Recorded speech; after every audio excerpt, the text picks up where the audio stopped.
The guest registry at Cascade Inn contains signatures written in languages that don't exist and names that hurt to pronounce out loud.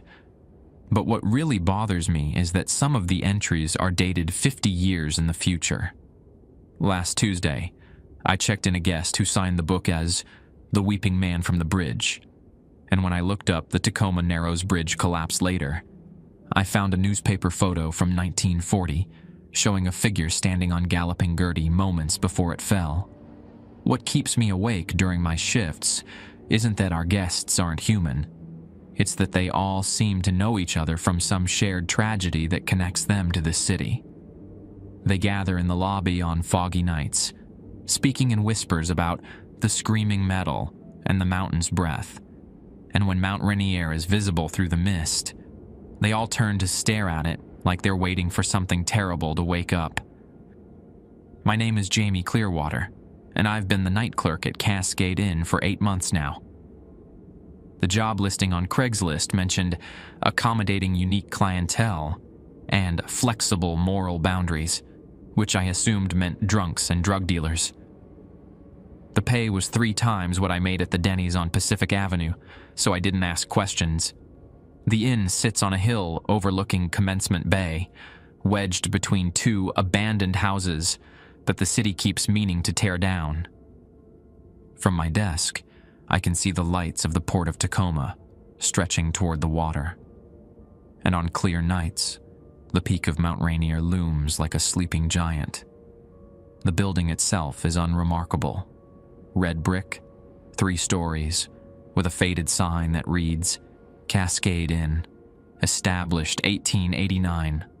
Most people drive past without noticing it. My supervisor, Margaret Huck, hired me during a 10-minute interview in the empty dining room. She was 70-ish, with silver hair pulled into a tight bun and glasses that reflected light in ways that made her eyes hard to see. She explained the position while sipping coffee that smelled like burnt cedar. "We cater to travelers who prefer privacy," she said, sliding a manila folder across the table. "Our guests often arrive without reservations, usually between midnight and dawn. Your job is simple. Check them in, ensure they follow house protocols, and document any incidents in the logbook." The folder contained 6 sheets of paper. The first 5 detailed standard hotel procedures, key cards, checkout times, breakfast hours. The 6th sheet was different. Handwritten in blue ink, it listed 7 rules that Margaret called guest accommodation protocols. She watched me read through them twice before speaking again. "These aren't suggestions, Jamie. They're survival instructions." She finished her coffee and stood up. "Follow them exactly, and you'll collect a very generous paycheck every Friday. Ignore them." She gestured toward the window, where fog was rolling in from the sound. "Well, Tacoma has enough ghosts already." I signed the employment contract that afternoon, mostly because my student loans weren't going to pay themselves. 8 months later, I understand why the previous night clerk quit without giving notice, and why Margaret pays me enough to afford my own apartment instead of sharing a place with 3 roommates in the Stadium District. Some jobs change you. This one might erase you entirely. Margaret left me alone with the protocols sheet on my 3rd night. The lobby smelled like old carpet and something else, wet concrete mixed with salt air that seemed to seep through the walls even when the windows were closed. A grandfather clock in the corner chimed 11 times, though my phone showed 11:47. I spread the handwritten rules across the reception desk, studying them under the amber glow of the desk lamp. Margaret's penmanship was precise, each letter formed with the care of someone who understood that clarity could mean the difference between survival and becoming another Tacoma ghost story.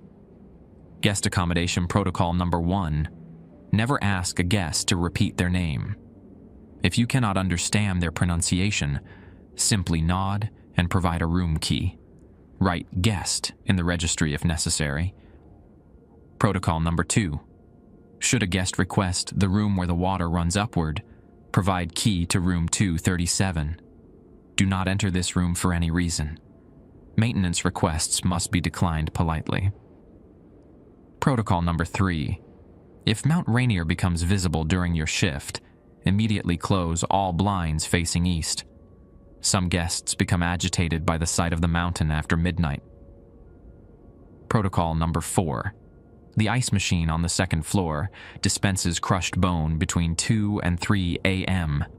Post an out-of-order sign during these hours. The substance will return to normal ice by dawn. Protocol number 5. Should you hear children singing in the basement, do not investigate. Play the radio at moderate volume until the singing stops. Classical music works best. King FM usually broadcasts appropriately at night. Protocol number 6. If a guest asks about the Screaming Bridge, direct them to room 113. This room overlooks the Narrows. They will understand. Protocol number 7. Never look directly at guests who arrive between 3:33 and 4:44 a.m. Use your peripheral vision for check-in procedures. These guests cast no reflection in the lobby mirror. I read through the list 3 times, waiting for the punchline that never came. Margaret had seemed serious during training, but surely this was an elaborate prank for the new guy. Hotels didn't have protocols for bone-dispensing ice machines or guests without reflections. A car door slammed outside. Through the front windows, I watched a woman emerge from a rusted Ford pickup truck, her movements stiff like she'd been driving for hours. She wore a 1950s-style dress that looked authentic rather than vintage, complete with a pillbox hat and white gloves. When she pushed through the entrance doors, the temperature in the lobby dropped noticeably. "I need a room," she said. Her accent sounded mid-Atlantic, like actresses in old movies. "Something quiet. I've been traveling for quite some time." I glanced at the registry. No reservations for tonight, but the protocols mentioned walk-ins were common. Of course. How many nights? Just until the bridge is rebuilt. She pulled off her gloves finger by finger. Her hands were pale, with dark veins visible beneath translucent skin.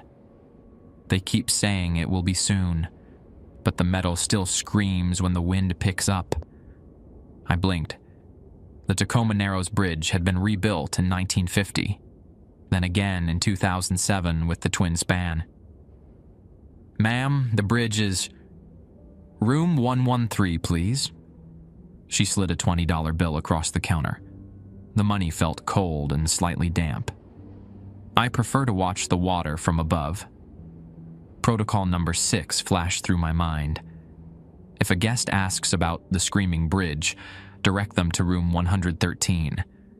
She hadn't used those exact words, but the implication was clear. I retrieved the key from the board behind me, my hand shaking slightly. "Will you be paying for additional nights in advance?" I asked, following the standard check-in procedure. "Oh, I won't need to worry about payment much longer." She tucked the room key into her purse, a small beaded thing that matched her dress. "Once the metal stops screaming, I can finally rest." She headed for the elevator, her heels clicking against the worn marble floor. I watched her reflection in the lobby mirror until she disappeared around the corner. At least I could see her reflection, which meant she wasn't a 3:33 a.m. arrival. After she left, I opened the registry to record her check-in. The pen hovered over the guest name column. She hadn't given me her name, and protocol number 1 strictly forbade asking guests to repeat themselves. I settled for writing room 113, Bridge Watcher, in neat block letters. The grandfather clock chimed midnight, though my phone now read 12:23. I was beginning to suspect that time moved differently at Cascade Inn, following rules that had nothing to do with atomic clocks or satellite signals. Outside, Fog rolled in from Commencement Bay, thick enough to obscure the port lights. Mount Rainier had vanished completely behind low clouds, which was probably for the best, according to Protocol Number 3. I settled into the desk chair with a thermos of coffee and Margaret's protocols, wondering what other guests the night might bring.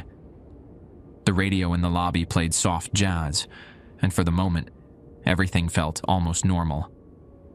Then I heard the first notes of children singing from somewhere beneath my feet. If you like the stories, please hype the videos from a button like this just above the comment section. It helps the videos to get more reach and perform well.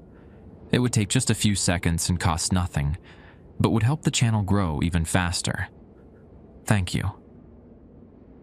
The children's voices drifted up through the floor vents, soft at first, then growing clearer. They were singing Ring Around the Rosie, but the melody was wrong. Too slow, too mournful, like a funeral dirge. I could make out at least 4 different voices, maybe more, harmonizing in a way that made my teeth ache. Protocol Number 5 was specific. Play the radio at moderate volume until the singing stops. Classical music works best. I reached for the radio on the desk, an old Zenith that Margaret insisted was more reliable than the digital models. KIN-GFM was already tuned in, broadcasting Chopin's nocturnes. I turned up the volume until the piano notes filled the lobby, drowning out the basement chorus. The children's voices grew louder in response, as if they were competing with Chopin. For several minutes, the inn became a battlefield between the living and the dead, classical music roaring with phantom lullabies. Then abruptly, the singing stopped. I lowered the radio volume and checked my phone. 12:41 a.m. The fog outside had thickened, pressing against the windows like curious fingers. Room 113's light was still on. I could see the faint glow from the second floor. The woman in the vintage dress was probably standing at her window, watching for a bridge that had collapsed 82 years ago. The front door chimed as someone entered. A man in his 40s, wearing a Microsoft badge and wrinkled khakis, stumbled into the lobby, looking like he'd been awake for days. His eyes were bloodshot, and his hand shook as he approached the desk. "I need a room," he said, his voice hoarse. "Somewhere quiet. I can't stop hearing the mountain." I glanced at the protocols. Nothing specifically about Microsoft employees or hearing mountains, but his appearance suggested he'd driven from the tech corridor around Redmond. "Of course, sir." "How many nights?" "Just 1, maybe 2. He rubbed his temples.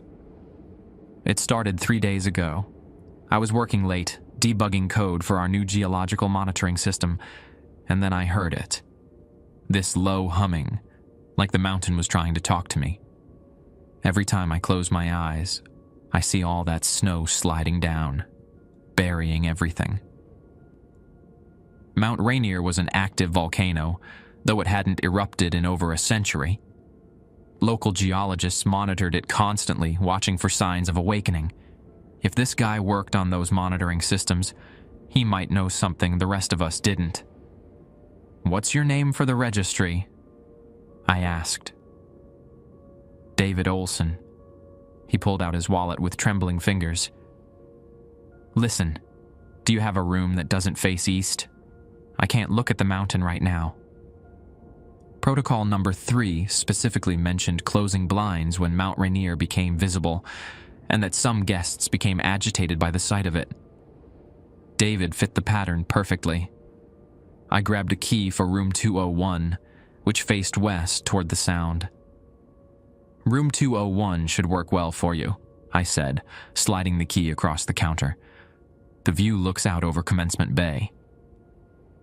David paid in cash, counting out bills like they might disappear. "You ever hear anything weird about that mountain?" "Local stories, maybe. The indigenous tribes around here. They had some strange beliefs about it." I knew he was referring to the Puyallup and Muckleshoot tribes, who had lived in the Puget Sound region for thousands of years. Mount Rainier was sacred to them, known by names that meant the mountain that was God, or where the waters begin. Some tribal stories spoke of the mountain as a sleeping giant that would one day wake up angry. "I've heard a few stories," I said carefully. "Why do you ask?" "The monitoring data is showing patterns we've never seen before. Micro-tremors in sequences that almost look intentional. Like a heartbeat, but slower. My supervisor thinks I'm having a breakdown, but the patterns are real. I have the printouts in my car." David headed for the elevator, leaving me alone with his unsettling revelation. If Mount Rainier really was showing unusual activity, and if the inn's guests were somehow connected to the mountain's mood, then protocol number 3 made more sense. Maybe the blinds weren't just about keeping guests calm. Maybe they were about preventing something from looking back. The lobby clock chimed 1 a.m., though my phone showed 1:17. The time distortion was getting worse, or maybe I was just noticing it more. I made a mental note to ask Margaret about it tomorrow, assuming she would give me a straight answer. Around 1:30, the elevator dinged, and David reappeared, fully dressed and carrying the Manoa folder. His face was pale, and he kept glancing toward the east-facing windows. "I need to go back to my car," he said. "I want to show you something." "Sir, it's pretty late. Maybe you should try to get some rest." "No, you don't understand." He set the folder on my desk and opened it. Inside were dozens of seismograph printouts, covered in jagged lines that looked like heartbeat monitors. "Look at this pattern from Tuesday night, then this one from Wednesday, and this is from tonight." The patterns were similar, but accelerating. If the first printout looked like a resting pulse, the most recent one looked like someone running uphill. David traced the peaks with his finger. "It started the same night your guest checked into room 113, he said. I ran the timestamps. The mountain's activity spiked at exactly 11:52 p.m. Tuesday, right when you would have been checking her in. How do you know when she checked in? Because I've been parked across the street for 2 hours, watching this place. You think I'm the first tech worker to hear the mountain calling? There are others. We find each other online, share data, try to figure out what's happening. This inn keeps coming up in our discussions." David pulled out his phone and showed me a Reddit thread titled "Strange Dreams About Mount Rainier, Seattle Area."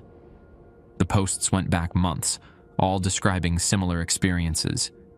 Hearing the mountain, seeing it move in dreams, feeling called to drive toward it in the middle of the night. Several posters mentioned staying at a small inn in Tacoma afterward.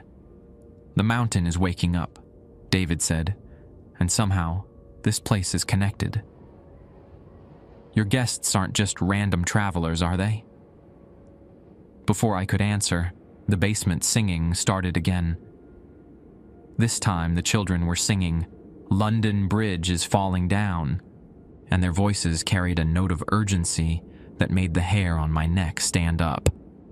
I reached for the radio, but David caught my wrist. "Wait," he whispered. "Listen to the words." David's grip on my wrist tightened as we strained to hear the basement choir. The children's voices rose through the floor vents, clearer now, and their version of London Bridge included verses I'd never heard before. "Mountain Bridge is falling down, falling down, falling down. Mountain Bridge is falling down, under fire and water.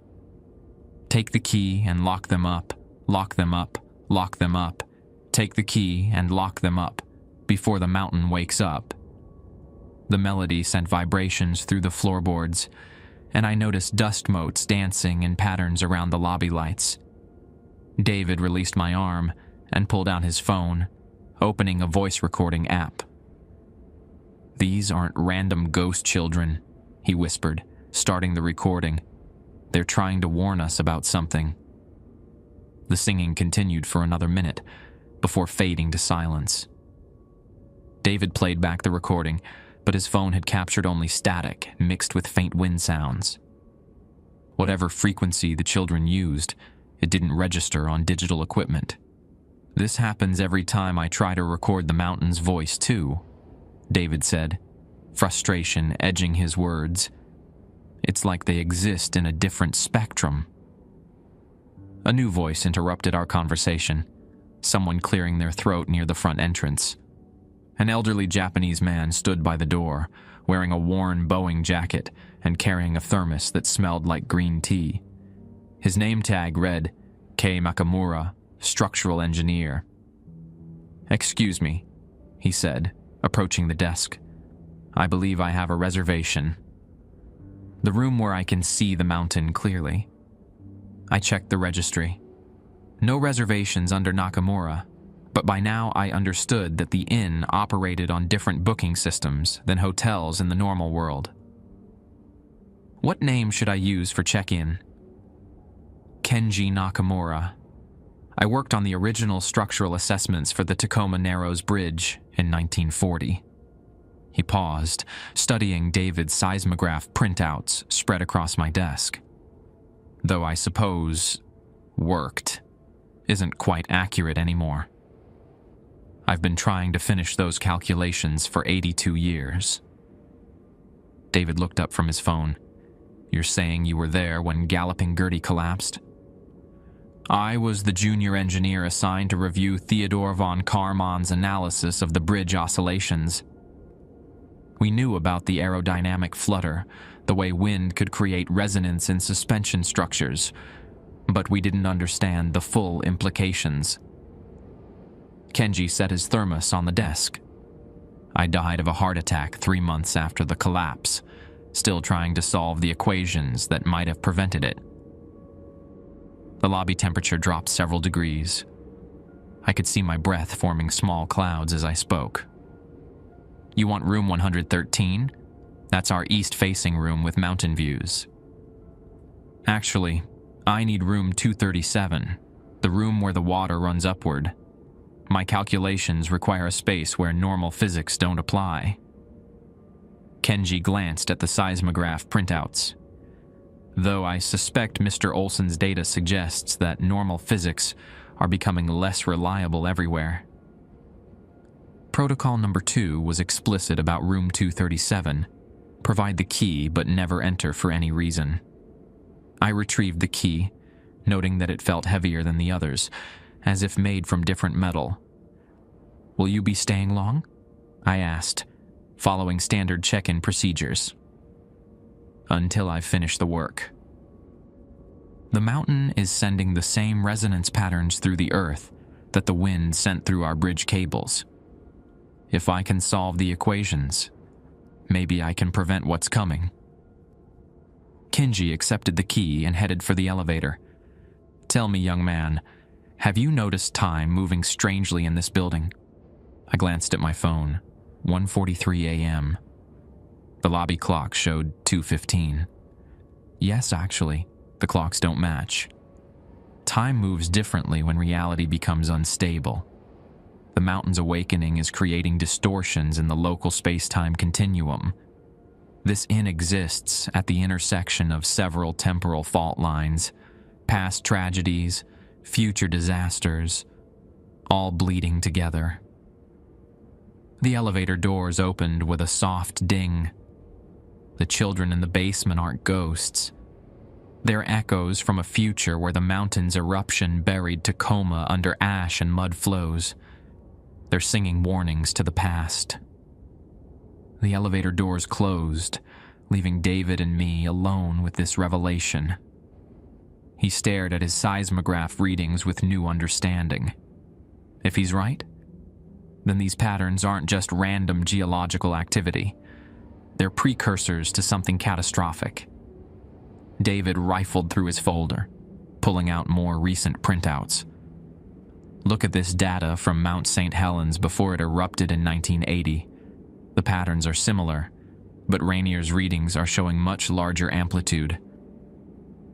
I tried to process what Kenji had told us. If the inn existed at temporal intersection points, that would explain the guests. People connected to Tacoma's tragedies, drawn here across time to try finishing unfinished business. The woman in room 113 was still mourning the bridge collapse. Kenji was trying to solve the engineering problem that might have prevented it. The children in the basement were warning us about a disaster that hadn't happened yet. Around 2 a.m., I heard mechanical sounds from the second floor. Protocol number 4 mentioned the ice machine dispensing crushed bone between 2 and 3 a.m. I grabbed the out-of-order sign from behind the desk. "I need to post this upstairs," I told David. "Hotel maintenance. I'll come with you. I want to check on the woman in 113. If she's connected to the bridge collapse, she might have insights about structural failure patterns." We took the elevator to the second floor. The hallway was dimly lit by emergency lighting, and I could hear the ice machine working, a grinding, crushing sound that definitely wasn't normal ice production. I quickly posted the sign while David knocked on room 113's door. Excuse me, ma'am. I'm David Olson from the Geological Survey. I wondered if I could ask you about the bridge collapse." The door opened, revealing the woman in her 1950s dress. Up close, her skin had a translucent quality, and her eyes reflected light like water. "You're monitoring the mountain, aren't you? I can smell the sulfur on your clothes. Mount Rainier is showing unusual activity. If you witnessed the bridge collapse, you might understand how resonance patterns can build to catastrophic failure." She stepped into the hallway, and I noticed her feet made no sound on the carpet. The bridge sang before it fell. Metal harmonics that grew louder each day, but nobody listened. Now the mountain is singing the same song, deeper frequencies that travel through bedrock instead of steel cables. From room 237, we could hear Kenji's voice reciting mathematical formulas. The words echoed strangely, as if spoken in a space larger than any hotel room could contain. "He's trying to solve equations that don't have solutions in our reality," the bridge woman said. "But in room 237, where water flows upward and gravity follows different rules, maybe he can find answers that might save your city." David pulled out his phone to check the latest seismic readings. The patterns are accelerating. If Kenji is right about the timeline, how long do we have? The woman gazed down the hallway toward room 237, where Kenji's mathematical incantations continued. Time moves strangely here, but the mountain song suggests weeks, not months. The children in the basement have been singing warnings for 3 months now. Their future is becoming our present. The ice machine's grinding stopped abruptly. Through the small window in its front panel, I could see normal ice cubes forming, the bone fragments having dissolved back into frozen water as protocol number 4 predicted. "We should go back downstairs," I said. "My shift isn't over, and there might be more guests arriving." As we walked toward the elevator, the woman from room 113 called after us. "When the mountain begins to sing loud enough for everyone to hear, bring them here. The inn protects those who understand the warnings. It always has." Back in the lobby, David spread his seismograph readings across 3 chairs, creating a timeline of Mount Rainier's increasing activity. The patterns showed a clear acceleration over the past week, with the strongest spikes occurring during my night shifts. It was as if the mountain responded to the inn's supernatural activity, or maybe the inn's guests were drawn by the mountain's awakening song. "Look at this correlation," David said, pointing to a series of readings from Thursday night. "Every time you had a guest check in, the seismic activity spiked within 15 minutes. It's like they're connected to the mountain's nervous system." I was about to respond when the front door opened again. This time, 3 people entered together, 2 women and a man, all wearing clothes from different decades. The first woman looked like she'd stepped out of a 1970s yearbook, complete with bell-bottom jeans and a crocheted vest. The second wore a 1990s grunge aesthetic, flannel shirt tied around her waist, and Doc Martens that had seen better days. The man was dressed in modern hiking gear, but his face had the hollow look of someone who'd been lost for weeks. "We need rooms," the grunge woman said. Her voice carried a slight echo, as if spoken from inside a cave, all facing the mountain. "We've been driving for hours, following the humming." The 1970s woman nodded. It started as whispers in the forests around Mount St. Helens, but the sound kept pulling us north. Tacoma is calling her children home. Tacoma was the Native American name for Mount Rainier, used by the Puyallup tribe long before European settlers arrived. These women seemed to understand something about the mountain's indigenous connections that David's geological monitoring couldn't measure. "How many rooms?" I asked, checking the keyboard. We had several available, though I wasn't sure which ones faced east toward the mountain. "3 separate rooms," the modern hiker said. His hiking boots left muddy prints on the lobby floor, but the mud looked wrong. Too red, almost volcanic. "I'm Marcus Volkov. I was climbing the Disappointment Cleaver route when the mountain started singing. Been trying to get down for 6 days, but every trail leads back to the same base camp." The name Marcus made me wince. It was on my list of overused AI names to avoid, but this was a real guest, not a character I was creating. Sometimes reality doesn't follow writing guidelines. "I'm Patricia Flynn," the 1970s woman said. "I was part of the USGS team monitoring St. Helens in 1980.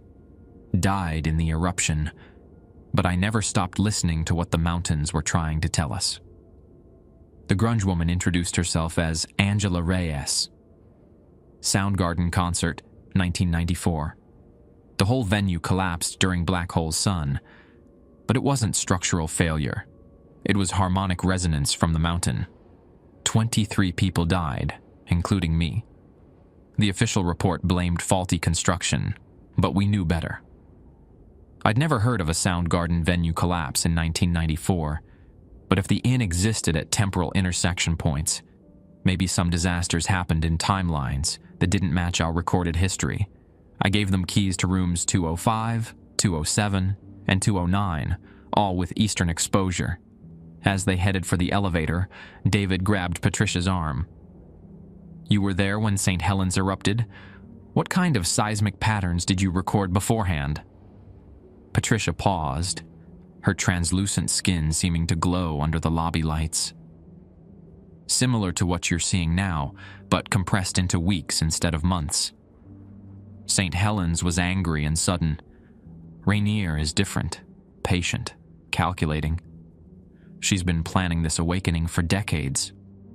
"Planning?" David's voice rose. "Mountains don't plan. They're geological formations responding to tectonic pressure." Angela laughed, a sound like wind through broken glass. "You scientists always think you understand the natural world, but some mountains are older than your theories, connected to forces you can't measure with your instruments." After they left, David paced the lobby, clutching his latest printouts. "This doesn't make sense. If Mount Rainier is really becoming active, there should be warning signs visible to the entire scientific community. Increased steam emissions, ground deformation, changes in gas composition." "Maybe there are signs," I suggested, "but they're being filtered through bureaucracy or dismissed as instrument errors. How many times have you tried to report unusual readings?" David stopped pacing. "Every day for 3 months. My supervisor keeps telling me the equipment needs recalibration. Says I'm seeing patterns that aren't there, that the stress of the job is affecting my perception." The lobby clock chimed 3 a.m., though my phone showed 2:47. The time distortion was worsening, and I wondered if it affected more than just clocks. Maybe it affected how information moved through official channels, causing warnings to arrive too late or get lost in temporal static. Around 3:15, I heard water running upstairs, not from the usual pipes, but a strange rushing sound that seemed to flow in the wrong direction. Protocol number 2 mentioned that room 237 had water that ran upward, and apparently Kenji was making use of the physics-defying properties for his calculations. The basement children started singing again, but this time their song was different. Build the bridge up, build it strong, build it strong, build it strong, build the bridge up, build it strong before the mountain wakes. Lock the doors and bar the way, bar the way, bar the way, lock the doors and bar the way, keep the fire sleeping. David looked up from his seismographs. They're not singing about London Bridge anymore. This sounds like instructions. The front door opened one more time, admitting a figure that made my stomach clench with dread. The guest was tall and thin, wearing a dark coat that seemed to absorb light rather than reflect it. His face was obscured by shadow even under the bright lobby lamps, and when he moved, he left footprints of ash on the carpet. I checked the desk clock. 3:38 a.m. Protocol number 7 was specific about guests arriving between 3:33 and 4:44 a.m. Never look directly at them. Use peripheral vision only. I kept my eyes focused on the registry while speaking. Good evening. How can I help you? I require accommodation. His voice sounded like wind through burned trees. Room with view of city. I wish to see how far ash travels when mountain exhales. David started to look up, but I grabbed his shoulder and shook my head. Don't look at him directly, I whispered. Trust me. Using my peripheral vision, I could see the guest's form wavering like heat distortion. Where his feet touched the lobby carpet, small flames flickered and died, leaving behind patches of gray dust. I have room 301 available, I said, retrieving the key without making eye contact. 3rd floor, western exposure overlooking the city. Acceptable. The guest placed payment on the counter, not money, but a small piece of volcanic glass that radiated warmth. When mountain sings loudly enough for all to hear, you will know my work begins. He moved toward the elevator with steps that made no sound, leaving behind a trail of ash footprints and the smell of sulfur. The elevator doors closed, and I finally allowed myself to breathe normally. What the hell was that? David whispered. Protocol number 7. Guests who arrive between 3:33 and 4:44 a.m. cast no reflections and require special handling. I checked the lobby mirror. Sure enough, no reflection of our latest guest appeared in the glass. The volcanic glass on the counter pulsed with internal heat, and when I touched it briefly, images flashed through my mind. Tacoma buried under gray ash, the port facilities destroyed by mud flows, Interstate 5 blocked by debris for hundreds of miles. The vision lasted only seconds, but it felt like witnessing the future through the eyes of the mountain itself. David, I said, my voice shaking slightly. I think we need to start taking the children's warnings seriously. And I think we need to get more people to listen. The volcanic glass pulsed against my palm like a tiny heart, each beat sending new visions through my consciousness. I saw Mount Rainier's snow-covered peak cracking like an eggshell, revealing molten rock beneath. Steam vents opened along the Emmons Glacier, turning ancient ice into superheated vapor that billowed across the Cascade Range. The images felt less like dreams and more like memories from a future that was racing toward us. Jamie, you need to see this. David had moved to the east-facing windows, his phone pressed against the glass. The mountain is glowing. I joined him at the window, still clutching the volcanic glass. Through the fog, Mount Rainier was visible as a faint outline against the night sky, but David was right.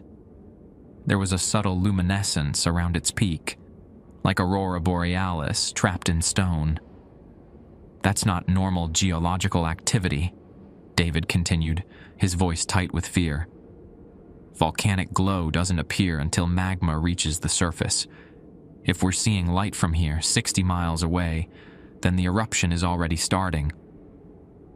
The basement children began singing again, but their voices carried a new urgency.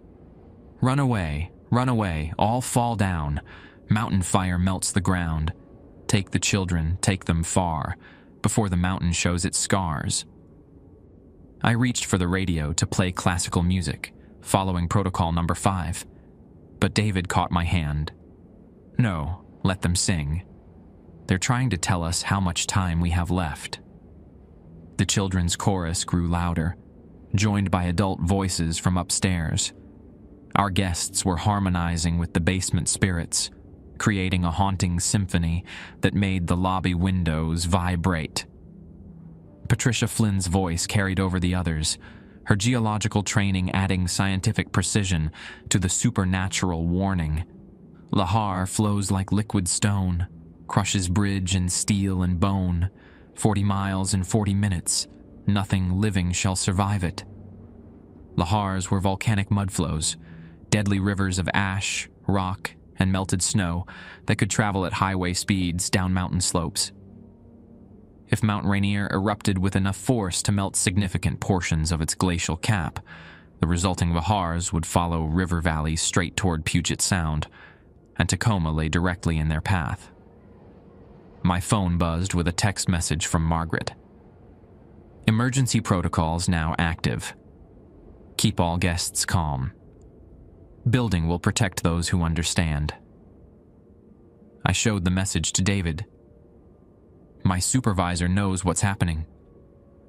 The inn has emergency procedures. Before David could respond, every light in the lobby flickered and went out. Emergency lighting kicked in, bathing everything in red glow. The grandfather clock stopped ticking, its hands frozen at 3:44 a.m., while my phone showed 4:12. The time distortion had reached a breaking point.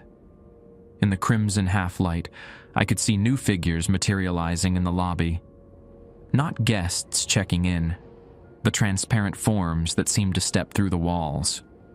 They wore clothes from different eras, loggers from the 1920s, Boeing workers from the 1940s, Microsoft programmers from the 1990s. All of them had one thing in common.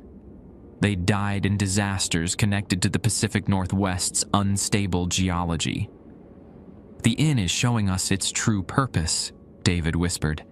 It's a refuge for disaster victims, a place where people who died in catastrophes can come to help prevent the next one.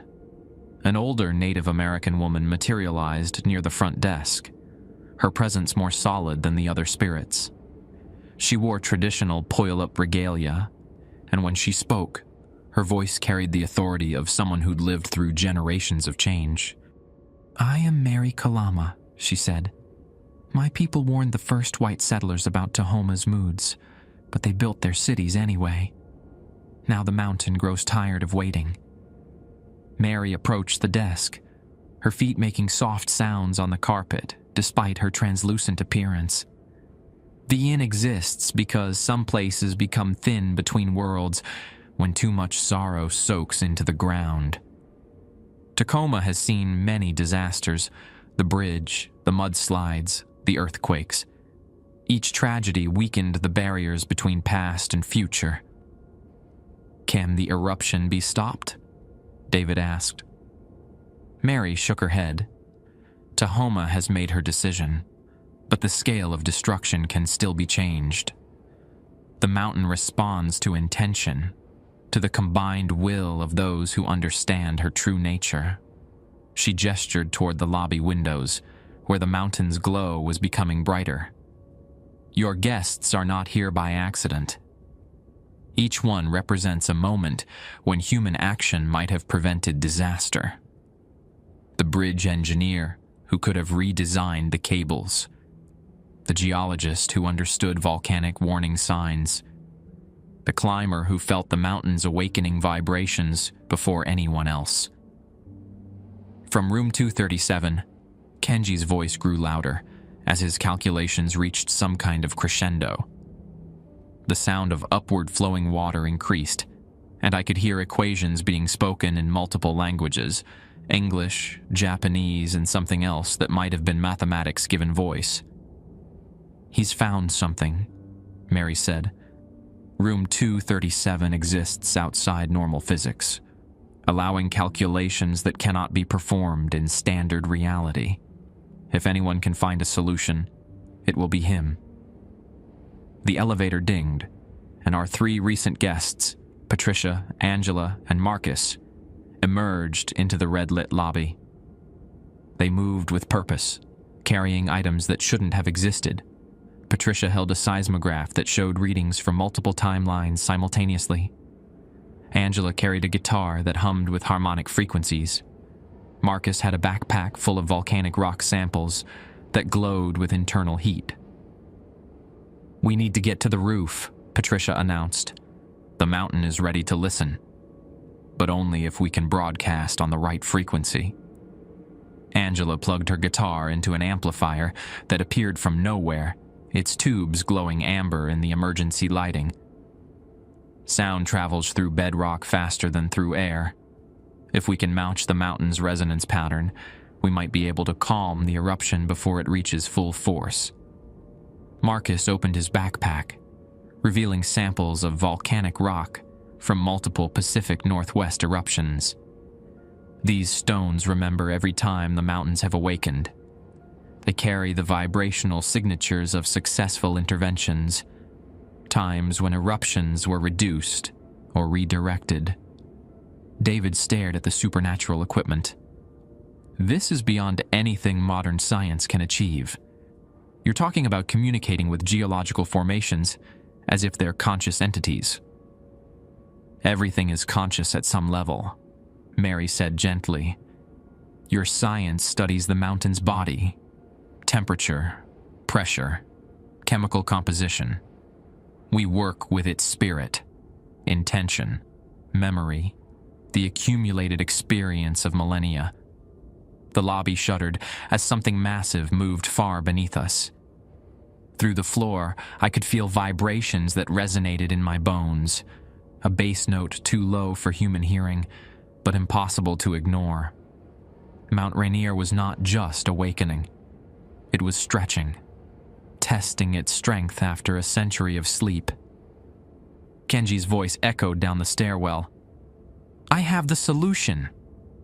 The harmonic frequency that stabilizes oscillating systems, but it requires precise timing and multiple transmission points. Patricia grabbed her multi-timeline seismograph. The mountain's peak resonance will occur at dawn, 5:47 a.m., according to the convergent timelines. We have less than 2 hours to coordinate the harmonic intervention. Angela strummed her supernatural guitar, producing notes that made the lobby windows sing in response. "I can maintain the bass frequency, but we need additional instruments to create proper harmonic complexity." From room 113, the bridge woman's voice drifted down. "I still have Theodore von Karaman's original aerodynamic calculations. The same mathematical principles that failed to save our bridge might help stabilize the mountain's oscillations." David looked around the lobby, taking in the assembled spirits and their anachronistic equipment. "You're asking me to participate in something that violates everything I know about physics and geology. Your seismic monitoring equipment is the final component we need," Marcus said. "Modern digital sensors can interface with our spiritual instruments, creating a bridge between scientific measurement and metaphysical intervention." I felt the volcanic glass growing warmer in my hand, its pulsing synchronized with the mountain's deep vibrations. The visions it shared were changing. Instead of destruction, I saw possibilities. Mount Rainier's eruption reduced to controlled steam venting. Lahars redirected into uninhabited valleys. Seattle and Tacoma spared from catastrophic ashfall. "What do you need me to do?" I asked. Mary smiled, her translucent face reflecting the red emergency lighting. "You are the anchor point, the living person who maintains connection between all timelines. Without you, we are just echoes and memories. With you, we can change the future." The building shuddered again, and through the east windows, Mount Rainier's glow intensified. Somewhere in the distance, I could hear the first rumbling sounds of geological awakening. Not quite an eruption yet, but the deep groaning of rock under pressure. "We need to move to the roof now," Patricia urged. "The harmonic window is opening, and we can't miss our chance to communicate with the mountain while it's still willing to listen." As we gathered our equipment, both scientific and supernatural, the basement children sang one final verse. "Mountain sleeps, mountain wakes. Human choice is all it takes. Sing the song to make it sleep, or watch the city buried deep." The choice was ours, and we had less than 2 hours to save Tacoma from becoming another Pacific Northwest disaster story. The roof access door hadn't been opened in decades, its hinges screaming protest as Marcus forced it wide. Dawn was still 2 hours away, but the eastern horizon showed a faint orange glow that had nothing to do with sunrise. Mount Rainier loomed against the sky like a sleeping giant with fever dreams, steam vents visible even at this distance. Patricia set up her multi-timeline seismograph at the roof's eastern edge, its displays showing simultaneous readings from 1980, 2004, and what appeared to be 2025. The needles danced in synchronized patterns, suggesting that all major cascade eruptions followed similar harmonic progressions. "The mountain's core frequency is dropping," she announced, adjusting calibration dials that existed in multiple time periods at once. "Current resonance is at 0.7 Hz, but it needs to reach 0.3 Hz for full eruption. We have a narrow window to redirect that energy." Angela positioned her supernatural guitar near the roof's center, its strings humming with tension that had nothing to do with normal tuning. When she strummed a test chord, the building's steel frame vibrated in response, creating harmonics that seemed to travel downward through the foundation into bedrock. "I can feel the mountain listening," she said, her fingers finding frequencies that existed between normal musical notes. "It's curious about our intentions, but not yet committed to changing its plans." David connected his digital seismograph to a portable amplifier, creating a bridge between modern monitoring technology and the supernatural instruments.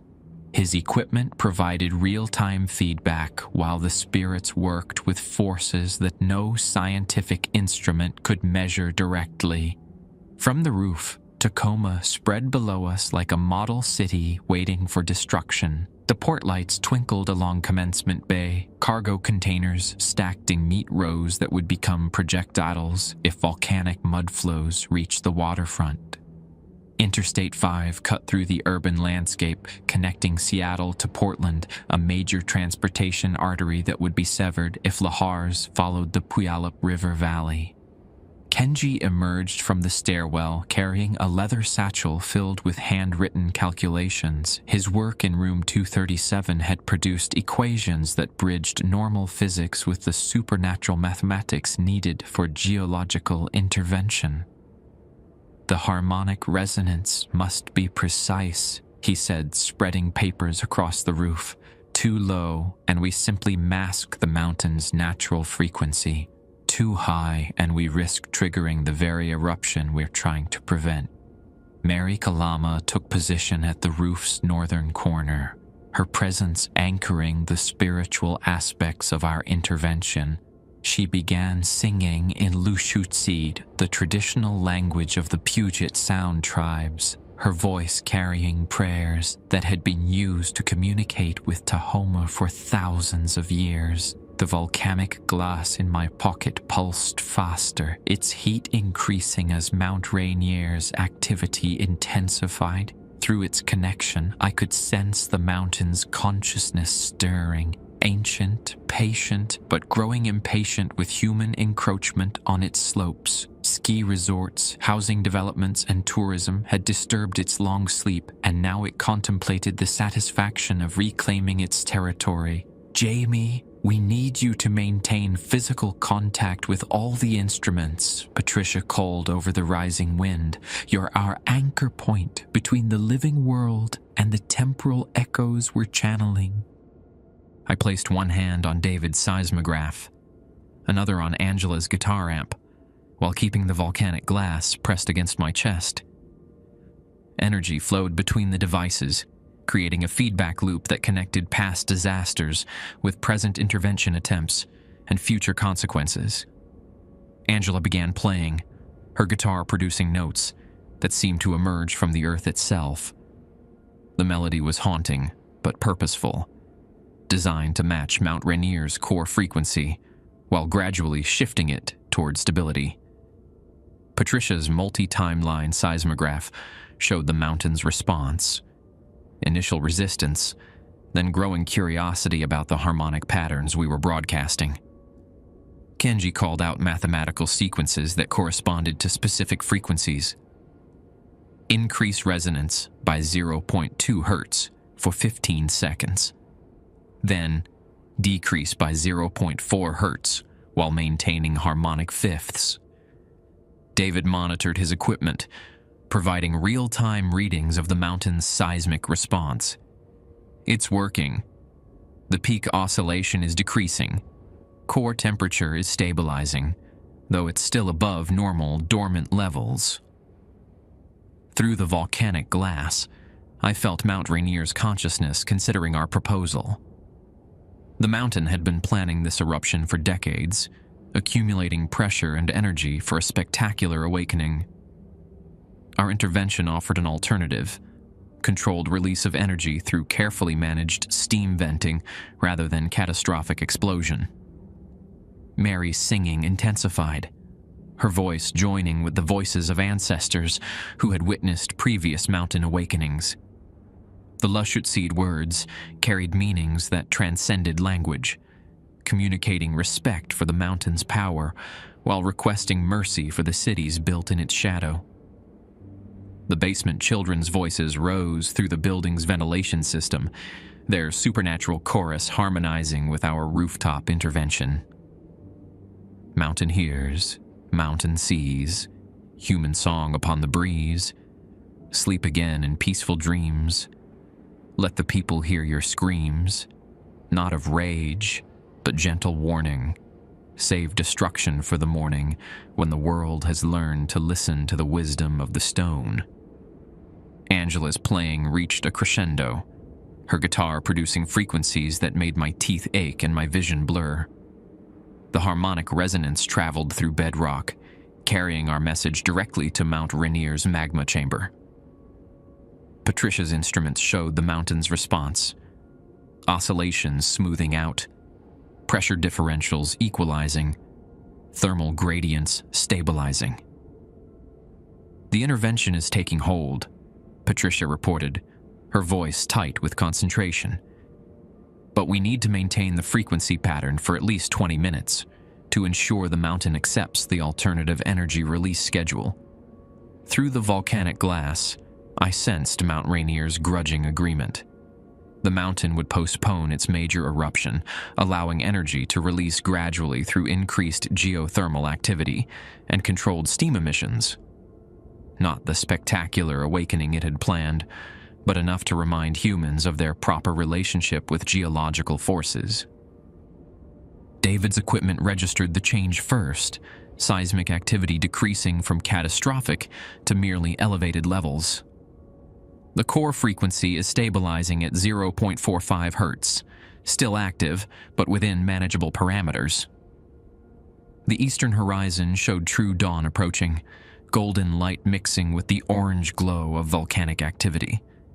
Mount Rainier's peak still steamed, but the emissions looked more controlled, less like preparation for explosive eruption. "Hold the pattern," Kenji urged, his calculations showing that the critical harmonic window would close at exact sunrise. "The mountain needs to complete its internal adjustments before we can safely cease the intervention." Angela's fingers found a final sequence of notes, a musical phrase that seemed to carry gratitude, mixed with respectful acknowledgement of the mountain's power.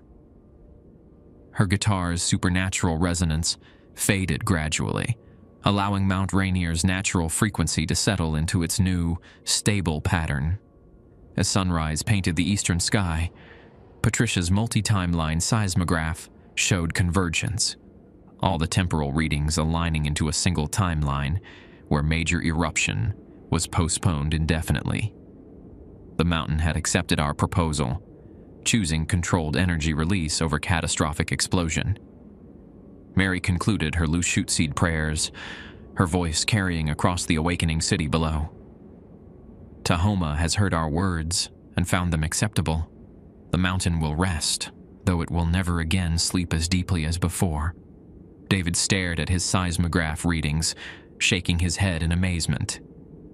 "According to this data, we've just prevented one of the largest volcanic eruptions in North American history. But no one will believe the methodology we used." "That's not important," I said, feeling the volcanic glass cooling in my pocket as Mount Rainier's consciousness settled back into patient dormancy. "What matters is that Tacoma survives to see another century." The supernatural equipment began fading as the first rays of sunlight hit the roof. Patricia's multi-timeline seismograph flickered between time periods before settling on 2025 readings only. Angela's guitar lost its otherworldly resonance, becoming a normal instrument once again. The spirits who had joined us were growing translucent as the boundary between worlds solidified with daylight. "Our work is finished," Mary said, her form beginning to fade.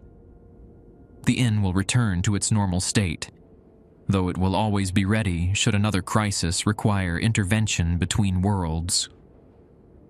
As the supernatural guests dissolved into morning light, David and I stood alone on the roof, watching Mount Rainier settle into its new pattern of controlled activity.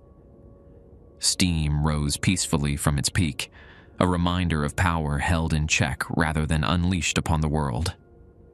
Below us, Tacoma awakened to a normal Friday morning, unaware that catastrophe had been averted through the combined efforts of the living and the dead, science and spirit, working together at a small inn where time moved differently, and disasters could still be prevented by those who understood the true connections between past and future. By 7 a.m., Cascade Inn had returned to what passed for normal operations. The lobby lights flickered back to standard illumination, though they seemed dimmer than before, as if the building itself was recovering from the night's supernatural exertion. The grandfather clock resumed ticking, its hands now synchronized with my phone for the first time in months. Time had resumed its linear progression, though the memory of temporal distortion lingered like a fading dream.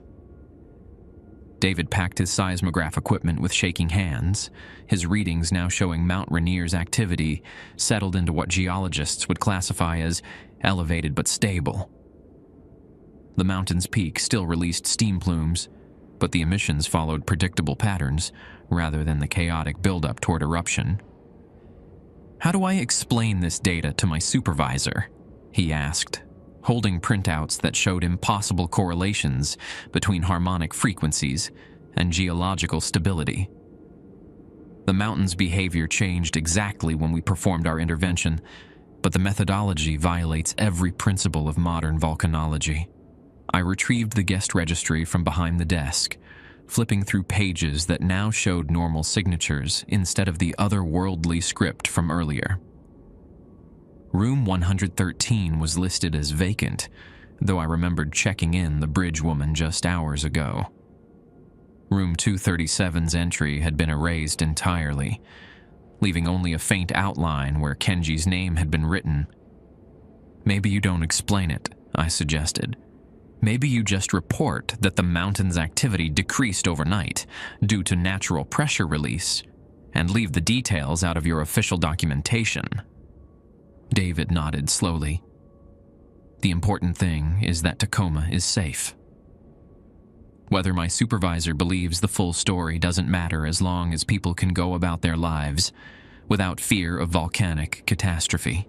Margaret arrived at 8 a.m., her silver hair perfectly arranged despite the early hour. She surveyed the lobby with the practiced eye of someone who had seen the inn return to normalcy after previous supernatural crises. "Successful intervention, I take it?" she asked, noting the absence of ash footprints and the restoration of normal lighting. "Mount Rainier agreed to postpone its major eruption indefinitely," I reported. "The guests worked together to establish harmonic communication with the mountain's consciousness." "Excellent. The inn serves its purpose when living and dead collaborate to prevent disasters." Margaret checked the registry, unsurprised by the missing entries. "Guest signatures fade when their temporal mission is complete, but their impact on our timeline remains permanent." She handed me an envelope containing my weekly paycheck, plus a substantial bonus that suggested hazard pay for supernatural crisis management. "Take the weekend off, Jamie. You've earned rest after anchoring an intervention of that magnitude." David lingered after Margaret left, reluctant to return to his normal life after witnessing the intersection of science and spirit. "Will I see you again? I mean, will the inn need my equipment for future interventions?" I considered his question. The volcanic glass in my pocket had cooled completely, its connection to Mount Rainier's consciousness dormant, but not severed.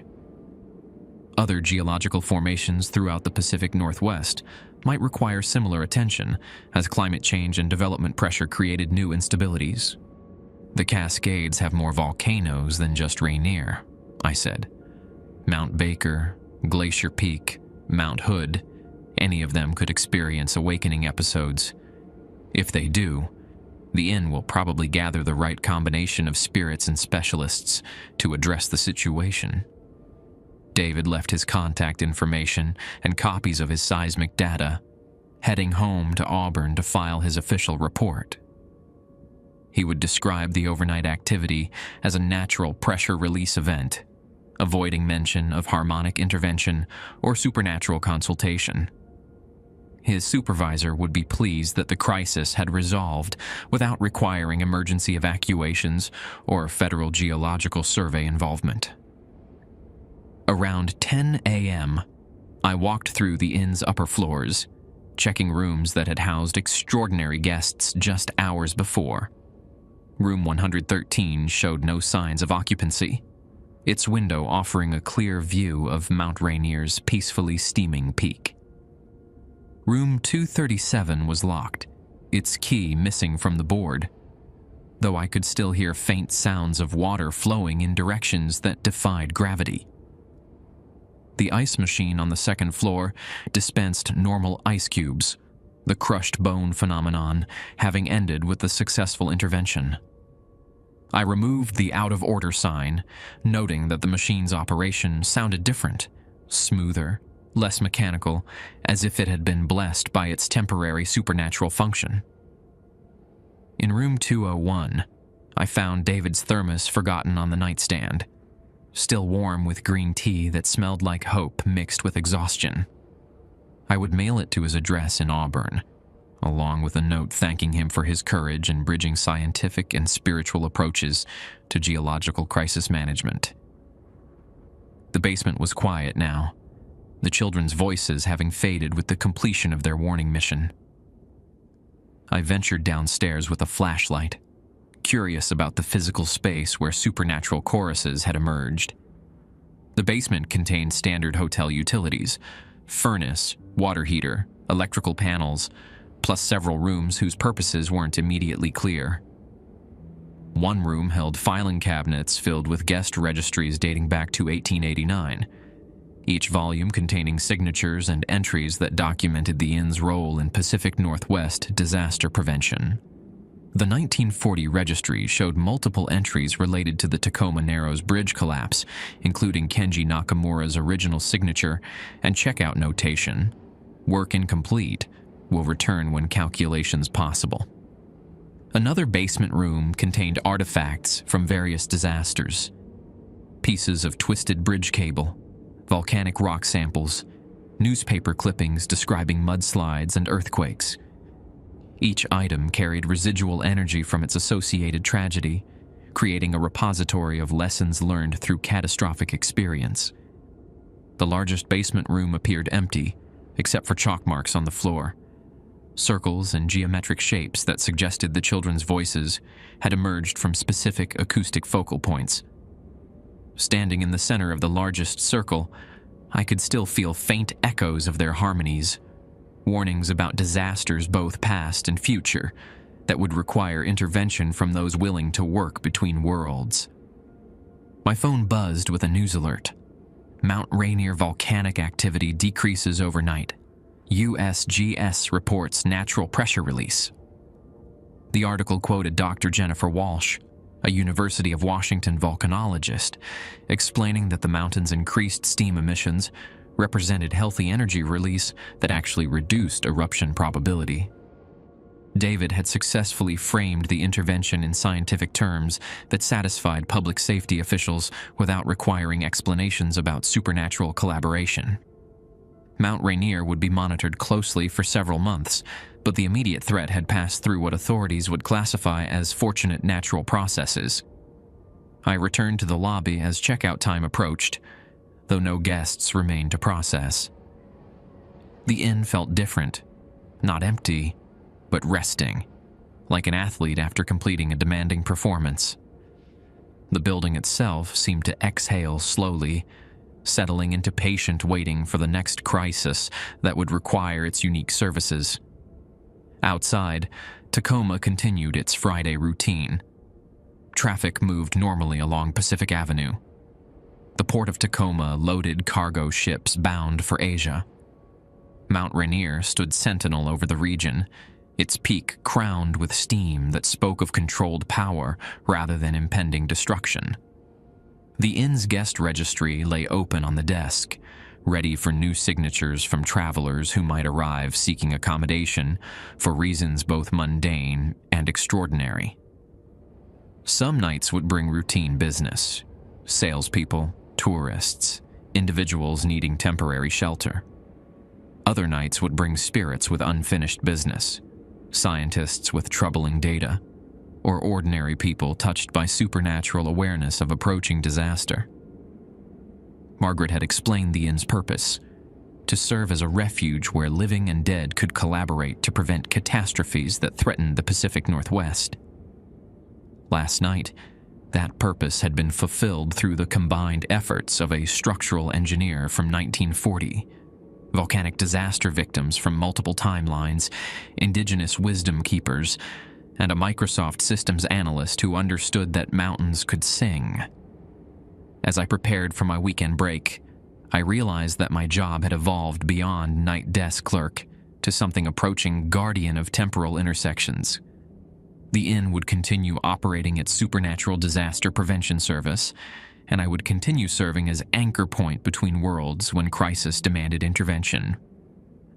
The volcanic glass in my pocket remained cool but ready, waiting for the next geological awakening that would require harmonic negotiation between human civilization and the ancient consciousness embedded in Pacific Northwest bedrock.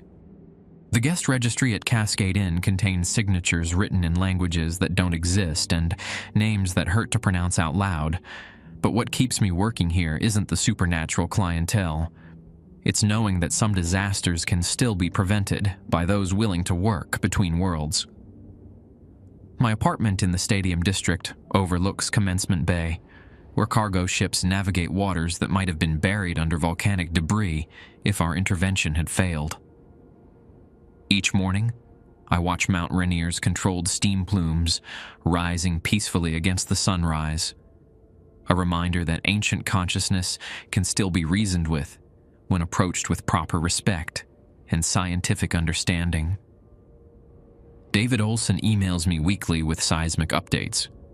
His supervisor remains convinced that the mountain's stabilization resulted from natural pressure release cycles, a theory that satisfies federal monitoring requirements while protecting the truth about harmonic geological intervention. David's reports include data from other Cascade peaks, watching for signs that might indicate future supernatural consultation needs. The inn operates differently now that I understand its true purpose. Regular guests still check in: business travelers, tourists, people seeking quiet accommodation overlooking the sound. But I recognize the others immediately: individuals touched by supernatural awareness, scientists whose data reveals patterns that standard methodology can't explain, historians researching disasters that official records have forgotten or misclassified. Room 237 remains locked, its key absent from the board, though water still flows upward behind its door during certain atmospheric pressure conditions. Margaret explains that some spaces, once open to physics-defying possibilities, retain those properties permanently. The room waits for the next crisis, requiring calculations that standard reality cannot accommodate. The basement children sing occasionally, their voices carrying warnings about smaller-scale disasters that can be prevented through conventional means. Last Tuesday, their melody included verses about a mudslide threatening homes in the Duwamish Valley. I forwarded an anonymous tip to King County Emergency Management, citing geological instability concerns based on recent rainfall patterns. The evacuation prevented casualties when the hillside collapsed exactly as the children had foretold. Margaret hired additional night staff, a geology graduate student named Sarah Blackhorse, whose Quinault heritage includes traditional knowledge about volcanic communication, and Thomas Chen, a former Boeing engineer who survived the 2001 Nisqually earthquake and occasionally hears structural warnings in his dreams. We work rotating shifts, ensuring the inn remains staffed by someone capable of recognizing supernatural disaster prevention opportunities. The volcanic glass stays in my pocket, cool most nights but warming whenever geological instability requires attention. Last week, it pulsed with heat while Mount Baker showed increased thermal activity near its summit. Sarah drove north to establish communication protocols with local tribal elders, while Thomas consulted his engineering contacts about infrastructure vulnerability assessments. The mountain settled back into dormancy after receiving assurance that its concerns about increased development pressure were being addressed. Our guest registry now includes entries from living specialists, alongside the supernatural visitors, seismologists researching harmonic geological stabilization, indigenous knowledge keepers maintaining traditional mountain communication practices, engineers developing disaster prevention technology that incorporates both scientific measurement and spiritual consultation. The inn has become something unprecedented, a disaster prevention center that bridges multiple worlds, timelines, and approaches to understanding Pacific Northwest geological consciousness. We prevent catastrophes through collaboration between the living and the dead, ancient wisdom and modern technology, spiritual communication and scientific methodology. Mount Rainier's peak catches the afternoon light as I write this, its steam plumes forming patterns that almost look like messages written against the blue sky. The mountain remembers our successful negotiation, maintaining its promise of controlled energy release, while watching for signs that human civilization has learned to coexist more respectfully with geological forces. Tonight will bring new guests with new warnings about disasters that haven't happened yet, but still might be prevented. The inn waits patiently, its rooms ready to accommodate travelers from any timeline who understand that some catastrophes require supernatural intervention. And I'll be here at the front desk, anchoring the intersection between worlds, ready to check in whoever needs refuge while working to keep disasters from becoming tomorrow's ghost stories.